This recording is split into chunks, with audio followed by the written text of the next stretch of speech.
이 조선주 주가는 이 수주량의 이 그림자라는 말이 있습니다.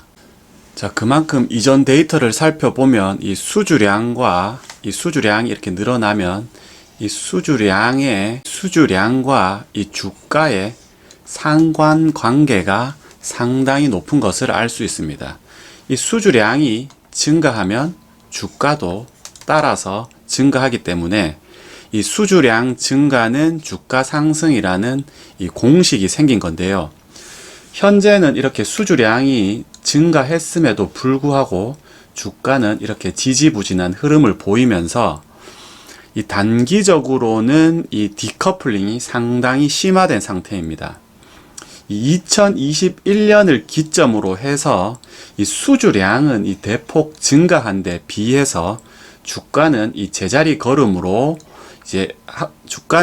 걸음을 하고 있기 때문에 주식 투자 수익의 원리가 이렇게 단기적인 이 시장의 불합리성이 이 합리성으로 수렴하는, 즉 이 수주량의 증가만큼 주가도 상승하는 이런 것이 주식 투자의 원리죠.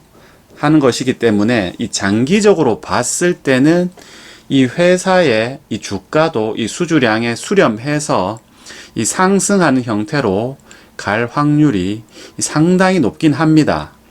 다만 이 2003년에서 2008년으로 이어지는 이 슈퍼 사이클과 비교해서 살펴본다라면은 현재 시장 상황이 그때와 일치하지는 않는 만큼 좀 더 살펴서 투자를 진행해야 할 것 같습니다. 자, 이전에 슈퍼 사이클은 상당히 강하고 빠르게 진행되었고 하락도 상당히 빠르고 강하게 진행되었습니다.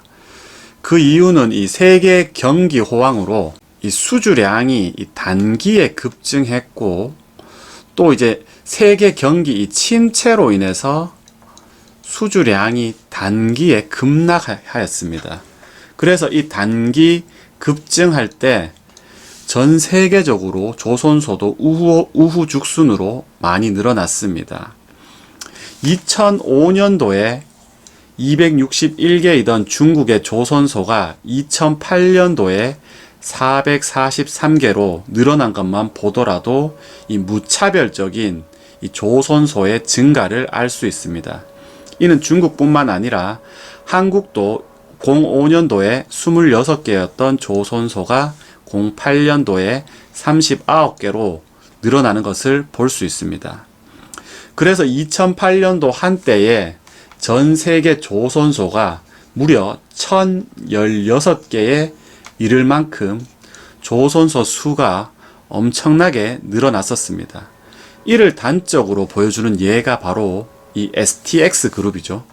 이 STX 그룹은 이 조선 경기의 호황을 타고 무려 재계 10위권까지 도달했으나 이후에 조선 경기가 무너지면서 그룹 자체가 해체되기도 하였습니다. 그렇기에 이후에 이 2008년도 이 금융 위기 이후에 조선업종은 지속적으로 이 구조 조정을 진행했습니다. 그래서 이 10년이 넘는 이 구조 조정으로 인해서 현재 남은 조선소는 전 세계에 344개로 08년도 전성기 대비해서 33.8%의 수준밖에 되지 않습니다. 무려 3분의 2에 달하는 조선소가 사라졌다는 것입니다. 그렇기에 이 조선소 감소는 이 경쟁 약화로 신조성가 상승, 그리고 이 단위 조선소당 생산량 증가로 조선소 입장에서는 상당히 우호적인 측면이 많습니다. 결국 이 시클리컬 사업인 이 조선도 이렇게 좋았다가 호황기와 불황기가 반복되는 이 시클리컬 사업인 조선도 결국에는 이 구간을 견뎌낸 승자만이 다시 오는 호황에서 큰 수익을 누릴 수 있을 것입니다.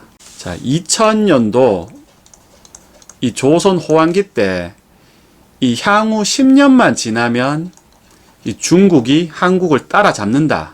그래서 많은 이야기가 있었는데요. 현재 20년이 지난 지금도 중국의 기술 중국보다 지금 한국의 기술적 격차가 상당히 크고 오히려 기술적 격차가 더 많이 벌어졌다라고 합니다. 이는 이 고부가 가치선인 이 LNG 운반선, 그리고 이 초대형 원유 운반선, 초대형 컨테이너선인 이 주력 산품목만 보더라도 알 수 있습니다. 현재 이 주력 산품목에 한국 조선소의 시장 점유율은 무려 85%까지 증가했습니다. 그러니까 이제 선사 입장에서는 이런 고부가 가치선을 이 중국에 맡길 수 없다라는 것입니다. 이처럼 이 조선 같은 이 단일 품목이 가격이 높고 그리고 이 장기간 운용을 해야 되는 이 품목 같은 경우에는 이 레퍼런스를 상당히 중요하게 여깁니다. 물론 20년 전에 호황기 때 중국에 이 좋은 레퍼런스를 쌓을 기회가 왔음에도 불구하고 중국은 기술적, 이 생산적 결함으로 좋은 레퍼런스를 쌓는데 실패했습니다. 이는 오히려 이 한국 조선소의 기회 요인으로 작용했고, 한국은 이 좋은 레퍼런스를 더 많이 쌓아서 이 고부가 가치선에서 시장 점유율을 더 늘린 것입니다. 그렇게 향후 이 호황이 왔을 때 이 중국이 이 한국을 견제하기가 상당히 어렵다는 것을 볼 수 있습니다. 중국은 이미 기술적으로도 뒤처져 있고 이 좋은 레퍼런스도 한국이 훨씬 많이 가지고 있기 때문에 고부가 가치선 등 이 수익성이 좋은 제품을 한국이 이제 다 가지고 갈 확률이 훨씬 더 높아졌습니다. 자, 사실 지금의 조선 호황은 이 컨테이너선이라든지 이 LNG 캐리어, LNG 이 운반선이 이끌었다고 해도 과언이 아닙니다. 하지만 이 전 세계 상선에서 이 컨테이너선과 LNG 운반선이 차지하는 비중은 상당히 낮습니다.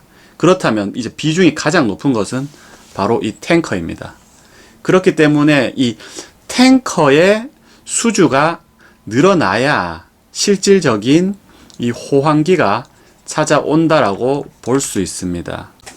2000년대에 이 조선 호황기 때 수주량이 훨씬 많았던 것은 이 많은 비중을 차지하는 이 탱커선의 이 수주량이 많았기 때문입니다. 그렇기 때문에 결국 이 상선 중에서 비중이 큰 이 탱커 수주가 본격화되어야지만 이 조선의 호황기에 다다른다고 볼 수 있습니다.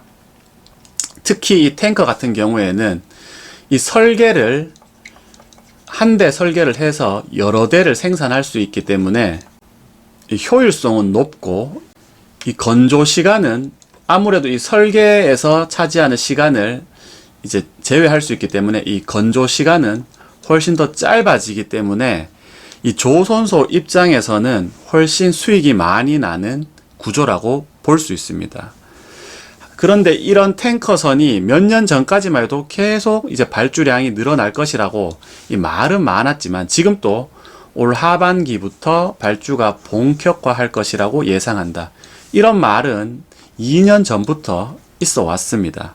하지만 발주가 되지 않았던 이유는 결국 이 탱커 이 운임 수수료가 낮기 때문에 이 선사 입장에서는 이 발주의 여력 자체가 떨어졌습니다. 그렇기 때문에 이 노후화되었고 환경 규제도 있지만은 결국은 이 수주로 이 연결되지 못했습니다.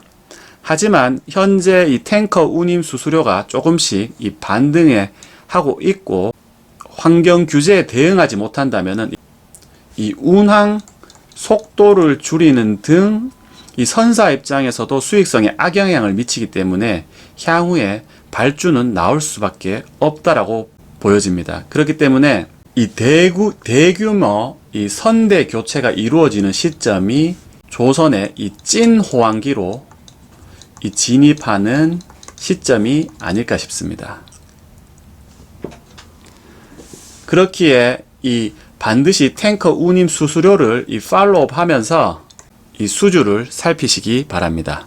자, 우리가 주력으로 살펴보고 있는 이 대우조선 해양의 주가 흐름을 보더라도 올해 들어 상당히 강한 흐름을 나타내고 있는 것을 볼 수 있습니다. 단기적으로는 이 상승에 따른 이 조정 국면이 있지만은 결국 이 조정을 거치고 다시금 상승이 나오지 않을까 싶습니다.